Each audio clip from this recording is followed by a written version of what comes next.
Guys, welcome back to Tech for Teachers channel. ဟိုတနေ့က PowerPoint ကိုဘယ်လိုလုပ်မလဲဆိုတဲ့ဟာလေးကိုကြည့်ပြီးသွားပါပြီ။ကဲဆိုလို့ရှိရင်တော့ဒီနေ့မှာတော့ newsletter လေးတွေကိုဘယ်လိုလုပ်မလဲဆိုတဲ့ video လေးကိုကြည့်မှာဖြစ်ပါတယ်။ကဲအဲ့ဆိုလို့ရှိရင်တော့ပထမအဆုံးကိုယ့်ရဲ့ Canva website လေးကိုသွားပြီးတော့ templates နေရာလေးကို click လုပ်လိုက်မယ်။ကဲ templates နေရာလေးကို click လုပ်လိုက်မယ်ဆိုလို့ရှိရင်တော့ဒီနေရာမှာသူက provide လုပ်ပြီးထားတဲ့ templates လေးတွေအများကြီးရှိတယ်နော်။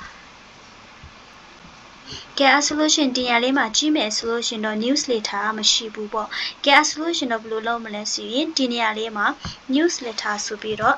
ရေးလိုက်မယ်။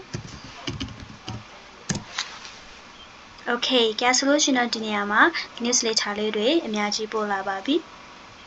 ကဲဒီမှာ Canva ကနေလောက်ထားတဲ့ newsletter လေးတွေကိုကြည့်မယ်ဆိုလို့ရှိရင်တော့အရန်ကိုလှနေကြတယ်နော်။ကဲဒီနေရာလေးမှာကိုကြိုက်တဲ့တစ်ခုလေးကိုရွေးပြီးတော့ edit လုပ်လိုက်ရုံပဲ။ဒါပေမဲ့ဒီနေ့မှာတော့ဘယ်လိုလုပ်ရမလဲဆိုတဲ့ဟာလေးကိုပြပေးမှာဖြစ်တဲ့အတွက်ကြောင့် create blank ဆိုတဲ့ဟာလေးကိုပဲရွေးလိုက်ပါမယ်။ Okay ကဲcreate blank လေးကိုရေးပြီးပြီဆိုလို့ရှိရင်တော့ဒီနေရာမှာ blank ကြည့်ပို့လာပြီပေါ့။ကဲအဲ့ချိန်မှာ design လေးတွေထည့်ထားချင်တယ်ဆိုလို့ရှိရင်တော့ဒီနေရာမှာကိုယ့်ရဲ့ design လေးတွေကို design ဆိုတဲ့နေရာလေးကို click လုပ်ပြီးတော့ကိုကဘယ်လို theme မျိုးလိုချင်တာလဲဆိုတဲ့နေရာလေးကိုရှာချင်တယ်ဆိုလို့ရှိရင်တော့ describe your ideal design ဆိုတဲ့နေရာလေးမှာကိုကြိုက်တဲ့ပုံစံလေးတွေရေးလိုက်မယ်။ Christmas theme နဲ့လိုချင်တယ်ဆိုလို့ရှိရင်တော့ Christmas ဆိုပြီးတော့ရေးလိုက်မယ်နော်။ကဲဆိုလို့ရှိရင်တော့ Christmas theme နဲ့လောက်ထားတဲ့ newsletter လေးတွေအများကြီးပို့လာပါပြီဒီနေရာလေးမှာ။ဒီတစ်ခုရေးလိုက်မယ်ဆိုရင်ဒီဟာလေးကဒီဟာလေးကိုပဲရေးလိုက်မယ်နော်။ Okay အဲ့ဆိုလို့ရှိရင်တော့ template လေးရပါပြီ။ကဲသူနည်းနည်းလေး screen တင်းနေတယ်ဆိုတော့ zoom out လုပ်လိုက်ပါမယ်။ Okay ကဲပြီးရင်ဒီနေရာလေးမှာကိုကြိုက်တဲ့ theme လေးတွေကိုရွေးလို့ရပါတယ်။ပြီးရင်ဒီ theme လေးကိုမကြိုက်ဘူးဆိုလို့ရှိရင်တော့ဒီနေရာမှာသူကဒီ theme လေးနဲ့တူညီတဲ့ theme လေးnewsletter လေးတွေကိုဒီနေရာလေးမှာ recommend လုပ်ထားပါတယ်နော်။ပြီးရင်ဒီဟာလေးတွေကိုလေးသုံးချင်တယ်ဒီပြီးအခြားတစ်ခုကိုလေးသုံးချင်တယ်ဆိုလို့ရှိရင်တော့ဒီနေရာလေးမှာ add page ဆိုပြီးတော့ရှိတယ်အဲ add page နေရာလေးကို click လုပ်လိုက်ပြီးတော့ဒီ theme လေးကိုရွေးလိုက်မယ်နော်ကဲဆိုလို့ရှိရင်တော့ရပါပြီကဲအခုက school newsletter လောက်မှာဖြစ်တဲ့အတွက်ကြောင့်ဒီနေရာလေးမှာ Christmas news ဆိုတဲ့နေရာလေးကိုDecember newsletter ဆိုပြီးတော့title ပြောင်းလိုက်မယ်နော် Okay ပြီးရင်သူ့ရဲ့ color လေးကိုပြောင်းချင်တယ်ဆိုလို့ရှိရင်တော့ဒီနေရာမှာပေးထားတဲ့ text color လေးမှာကိုကြိုက်တဲ့အရောင်လေးကိုပြောင်းမယ်ပြီးရင် theme သုံးထားတဲ့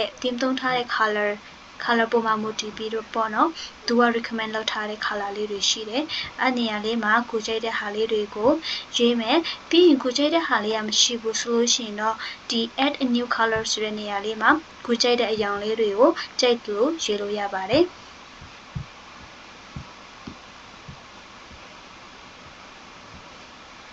Okay အဲ့ဆိုလို့ရှိရင်တော့ရောင်ပြောင်းသွားပါပြီပြီးရင်ဒီနေရာမှာပေးထားတဲ့ဓာတ်ပုံလေးတွေမကြိုက်ဘူးဆိုလို့ရှိရင်တော့ delete လုပ်လို့ရပါတယ်ပြီးရင်ဒီနေရာမှာစာလေးတွေရေးထားတဲ့ဟာလေးတွေကိုကိုကကြိုက်ရင်တော့ကြိုက်တယ်လို့ edit လုပ်လို့ရတယ်ပြီးရင်ဒီနေရာလေးမှာသူတို့ရဲ့ဓာတ်ပုံလေးတွေပြထားတယ်ပေါ့နော်ဒီဓာတ်ပုံလေးကိုပြောင်းချင်တယ်ဆိုလို့ရှိရင်တော့ဒီဓာတ်ပုံလေးနေရာလေးကို click လုပ်လိုက်ပြီးတော့ delete လုပ်လိုက်မယ်ကဲဆိုလို့ရှိရင်တော့ဒီလိုမျိုးလေးနဲ့ frames လေးပေါ်လာတယ်ပေါ့အဲ့နေရာမှာကိုကြိုက်တဲ့တပ်ပုံလေးတွေဒါမှမဟုတ်ကိုရဲ့ကလေးတွေရဲ့တပ်ပုံလေးတွေကိုထည့်ချင်တယ်ဆိုလို့ရှိရင်တော့ upload file လေးထဲမှာတွားပြီးတော့ကိုရဲ့ students တွေရဲ့တပ်ပုံလေးတွေ upload လုပ်ထားတဲ့ဟာလေးတွေဒီနေရာမှာရှိတယ်သူတို့ရဲ့တပ်ပုံလေးတွေကိုရွေးပြီးတော့ထည့်လိုက်မယ် Okay ကဲအဲ့ဆိုလို့ရှိရင်တော့ရပါပြီဒါမှမဟုတ်ဓာတ်ပုံတစ်ခုခုကိုထည့်ချင်တယ်ကလေးတွေဓာတ်ပုံမဟုတ်ဘဲနဲ့အခြားဓာတ်ပုံတစ်ခုခုကိုထည့်ချင်တယ်ဆိုလို့ရှိရင်တော့ကိုကြိုက်တဲ့ဓာတ်ပုံလေးတွေရှာဖို့အတွက် elements ထဲကိုတွားလို့ရပါတယ်ကဲ elements ထဲမှာတွားပြီးတော့ကိုကဘယ်လိုဓာတ်ပုံလေးတွေကိုလိုချင်တာလဲဆိုတဲ့ဟာလေးတွေကိုဒီ search element လေးထဲမှာရှာမယ်နော်ကဲဒီဓာတ်ပုံထဲမှာကိုကChristmas နဲ့ပတ်သက်တဲ့ဘွေးလေးတွေပေါ့နော်အဲ့လိုမျိုးလေးတွေထည့်ချင်တယ်ဆိုတဲ့အတွက်ကြောင့် Christmas people party ဆိုရမယ် ကဲဆိုလို့ရှိရင်တော့ဒီနေရာမှာသူကဓာတ်ပုံလေးတွေအများကြီးပေးထားပါတယ် graphics တွေနဲ့လည်းရှိတယ်ပြီးရင် photo တွေနဲ့လည်းရှိတယ် video တွေနဲ့လည်းရှိပြီးတော့ 3D mock-ups frames ဆိုပြီးတော့ရှိပါတယ်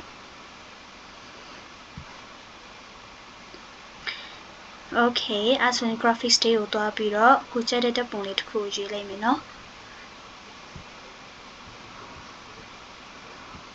okay ကဲအဲ့ဆိုတော့ထည့်ထားပါပြီ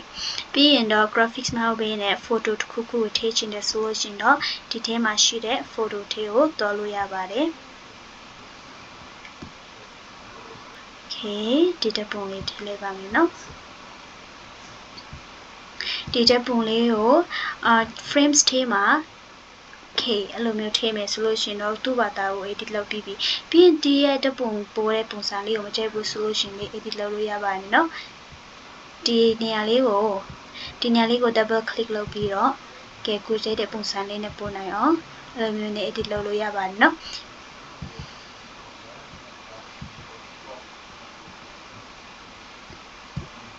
okay ပြီးရင်ဒီနေရာလေးမှာသူ့ရဲ့ sticker လေးတွေဓာတ်ပုံလေးတွေကိုပြောင်းချင်တယ်ဆိုလို့ရှိရင်တော့ဒီဟာလေးကို delete လုပ်လိုက်ပြီးတော့ဒီနေရာမှာ elements ထဲမှာဓာတ်ပုံပြန်ရှာလိုက်မယ်နော် cute stickers for Christmas ဆိုလို့ရှိရင်တော့ဓာတ်ပုံလေးတွေပေါ်လာပါပြီဒီထဲမှာကိုကြိုက်တဲ့ဟာလေးတွေကိုရွေးလိုက်မယ်နော် okay ဒီဟာလေးရွေးလိုက်မယ်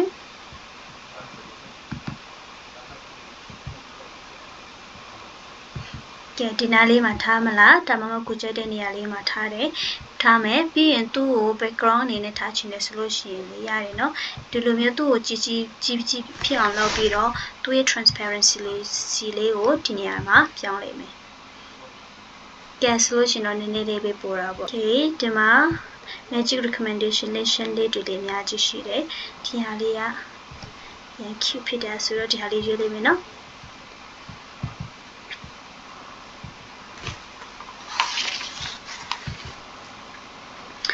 okay ကဲပြီးရင်တော့ဆရာမတို့ရဲ့ contact number လေးတွေတစ်ခုခုလေးတွေကိုဒီနေရာမှာထည့်ချင်တယ်ဆိုလို့ရှိရင်တော့ text ကိုတွားပြီးတော့ okay add a text box ရနေရာလေးကို click လုပ်လိုက်မယ်ဒါမှမဟုတ်ဒီမှာ add a heading add a subheading ဆိုတဲ့ဟာလေးတွေကိုလေထည့်လို့ရပါတယ်เนาะပြီးရင်တော့သူက ready made ဖြစ်ပြီးသား font လေးတွေလည်းအများကြီးပေးထားတယ်အဲဒါကြောင့်ဒီနေရာမှာဒီဟာလေးကိုကြိုက်တယ်ဆိုလို့ရှိရင်တော့ဒီဟာလေးကိုလေ click လုပ်လိုက်ရုံပဲเนาะ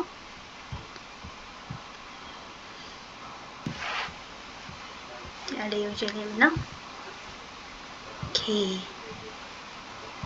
ပြီးရင်သူ့ရဲ့ color လေးကအပြာရောင်ဆိုတော့ theme နဲ့တိုက်ပြီးတော့မလိုက်ဘူးပေါ့အဲဒါကြောင့်သူ့ရဲ့ color လေးကိုဒီနေရာလေးမှာပြောင်းလိုက်မယ် okay အဲဆိုလို့ရှိရင်တော့ရပါပြီဒီနေရာလေးမှာ teachers names တော့ teachers name နဲ့ teachers contact number တော့အဲ့ဒါတွေကိုလေထည့်လို့ရပါပြီเนาะပြီးရင်အရန်ကြည့်တယ်ဆိုလို့ရှိရင်တော့ဒီနေရာလေးမှာ font လေးကိုပြောင်းလို့ရပါတယ် font size လေးတွေပြီးရင်တော့သူ့ရဲ့ font design လေးကိုမကြိုက်ဘူးဆိုလို့ရှိရင်တော့ဒီနေရာလေးမှာပြောင်းလို့ရပါတယ်